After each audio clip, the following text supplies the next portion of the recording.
Doctor Shaheed, ఈమె women doctor, Lucknow బేస్డ్గా పనిచేస్తుంది. ఈమె కారులో ఒక AK-47 దొరికిందనమాట. అట్లాగే మౌల్వి ఇర్ఫాన్ అహ్మద్ అనే ఇంకొక అతన్ని అరెస్ట్ చేశారు. సో ఇతను క్లెరిక్ అంటారు కదా, ముస్లిం మత పెద్ద అనమాట ఇతను జకీర్ మూసా అనే ఒక పాపులర్ టెర్రరిస్ట్కి సంబంధాలు ఉన్నట్టుగా చెప్పారు. వీళ్ళ దగ్గర దాదాపు 3000 కేజీలు, అంటే కరెక్ట్ చెప్పాలంటే 2900 పైన కేజీలు పేలుడు పదార్థాలు దొరికాయి. ఇందులో అమ్మోనియం నైట్రేటు, సల్ఫరు ఇలాంటి ఇవి ఉన్నాయి. అమ్మోనియం నైట్రేట్ చాలా పవర్ఫుల్ అని చెప్తున్నారు. అదే దాదాపు 350 కేజీల వరకు దొరికిందనమాట. దాంతోపాటు 2 AK-47లు, పిస్టల్స్ దొరికాయి. టైమర్ బాంబులు అంటారు కదా, అలాగే టైమర్ బాంబులు 20 దొరికాయి. డెటనేటర్స్ దొరికాయి. గ్రెనేడ్స్ దొరికాయి.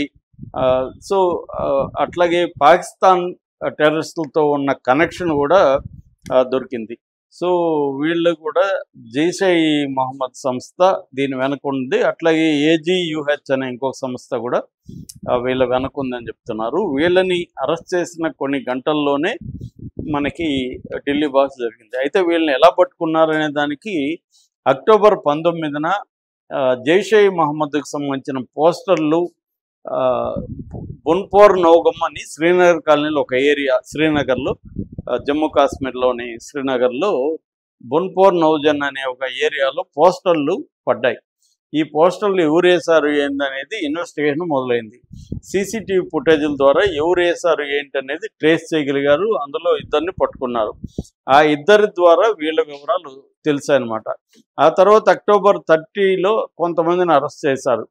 వాళ్ళ ద్వారా మిగతా వాళ్ళ వివరాలు తెలిసాయన్నమాట. అట్లా పోస్టర్ల ద్వారా అక్టోబర్ 30 అరెస్టులు, అక్టోబర్ 30 అరెస్టుల తర్వాత వాళ్ళ ద్వారా నిన్న ఫరీదాబాద్ అరెస్టులు జరిగాయి, హర్యానా ఫరీదాబాద్.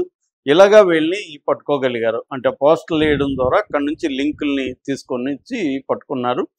దాని తర్వాత నిన్న ఒక వెహికల్ 3 గంటల ప్రాంతంలో, 3:30 గంటలకి, మధ్యాహ్నం 3:30 గంటలకి ఈ హుందాయ్ I-20 సునేఖ్రీ మసీద్ అనే ఒక మసీదు ఢిల్లీ ఓల్డ్ సిటీలో ఉంటుంది. ఈ మసీద్కి ఎంటర్ అయ్యి అక్కడ పార్క్ అయింది. ఇవన్నీ కూడా CCTVలో రికార్డ్ అయినాయి. పార్క్ అయిన తర్వాత 6:40కి అది బయటకు వచ్చింది. దాని తర్వాత దానికి దగ్గరలో ఉండే red fort metro gate number 1 దగ్గర సుభాష్ మార్గ్లో ఈ వెహికలే స్లోగా వచ్చి అక్కడ సిగ్నల్ పడింది. సిగ్నల్ దగ్గర ఆగింది. 6:52 అది పేలింది. మరి ఆ వ్యక్తి ఆపి వెహికల్ నుంచి దిగిపోయాడా లేదా, లేకపోతే వెహికల్లోనే ఉన్నారా, అసలు ఆ వెహికల్లో బాంబు ఉన్నట్టు ఆ వ్యక్తికి తెలుసా లేదా, ఇవన్నీ ఇంకా ఇన్వెస్టిగేషన్లో తేలాల్సి ఉంది. సో ఏదేమైనా ఇదైతే అక్కడి నుంచి వచ్చింది. దీని ఓనర్ కూడా డాక్టర్ ఉమర్ మహమ్మద్ అని ఉన్నాడు. అతను పుల్వామాలో ఉంటాడు. ప్రజెంట్ ఓనర్ అయితే అది. అంతకుముందు కూడా 3-4 మారారని చెప్తున్నారు. వాళ్ళందరికీ కూడా ఈ టెర్రరిస్టులతో లింకుల్లో ఉన్న వాళ్ళే అని చెప్తున్నారు. ఈ ఉమర్ మొహమ్మద్ ఇప్పుడు పారిపోయాడని చెప్తున్నారు. అతని కోసం అన్వేషిస్తున్నారు. మొత్తానికి ఫరీదాబాద్లో ఈ డాక్టర్లు, ప్రొఫెసర్ల 9 మంది అరెస్టులు అనేవి చాలా సంచలనం రేకెత్తిస్తున్నాయి. వీళ్ళ దగ్గర ఉన్న 2900 కిలోల ఈ పేలుడు పదార్థాలు, ఎక్స్ప్లోజివ్స్ ఏవైతే ఉన్నాయో అది చాలా భయభ్రాంతం కలిగించే విషయంగా చెప్పచ్చు. ఎందుకంటే మల్టిపుల్ సిటీస్లో ఒకేసారి పేలుడు కలిగే విధంగా వీళ్ళు ప్లాన్ చేస్తున్నారని చెప్తున్నారు.